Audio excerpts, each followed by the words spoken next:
నెల్లూరు జిల్లా కావలి ముసునూరులో శుక్రవారం ఉదయం జరిగినటువంటి కత్తి దాడిలో నిందితులకు వైసీపీ పార్టీకి గాని నాకు ఎలాంటి సంబంధం లేదని 34వ వార్డు వైసీపీ ఇన్ఛార్జ్ పుల్లా శ్రీనివాసులరెడ్డి పేర్కొన్నారు. శుక్రవారం ఆయన నమస్కార హోటల్ నందు విలేకరుల సమావేశం నిర్వహించారు. ఈ సందర్భంగా పుల్లా శ్రీనివాసరెడ్డి మాట్లాడుతూ మానకదిన్నె గ్రామానికి చెందిన సూరిశెట్టి సురేష్ కు మా తమ్ముడు సుబ్బారెడ్డికి మధ్య ఆర్థిక లావాదేవీల కారణంగా గత కొంతకాలంగా పోలీస్ స్టేషన్లో పంచాయతీలు జరిగాయన్నారు.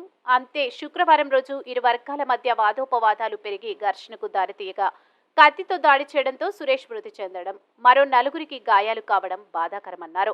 అయితే దీనిని అదునుగా తీసుకుని ప్రతిపక్షాలు పలు మీడియాలలో వైసీపీ పార్టీకి సంబంధించిన వ్యక్తులు కత్తితో దాడి చేశారని ప్రసారాలు వస్తున్నాయని, తనకు తన తమ్ముడు కుటుంబ సభ్యుల మధ్య కొన్ని కారణాల వల్ల విభేదాలు ఉన్నాయన్నారు.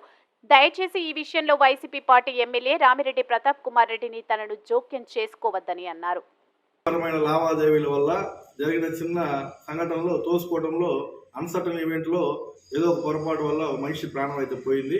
ఆ ప్రాణాన్ని అయితే తిరిగి తీసుకోలేని పరిస్థితి.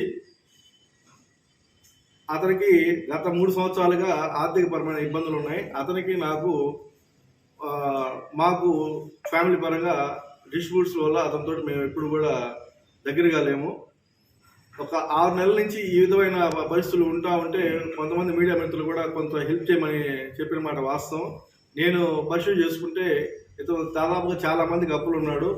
అందువల్ల అతని దగ్గర ఉన్నటువంటి కొద్దిపాటి స్థలము, ఆ ఇల్లు అమ్మి కట్టుకోమని చెప్పి మేము సలహా ఇచ్చాము తప్పితే మేము పార్టీ పరంగా కానీ ఇంకో విధంగా కానీ మేము దీన్ని డిబేట్ చేయలేదు.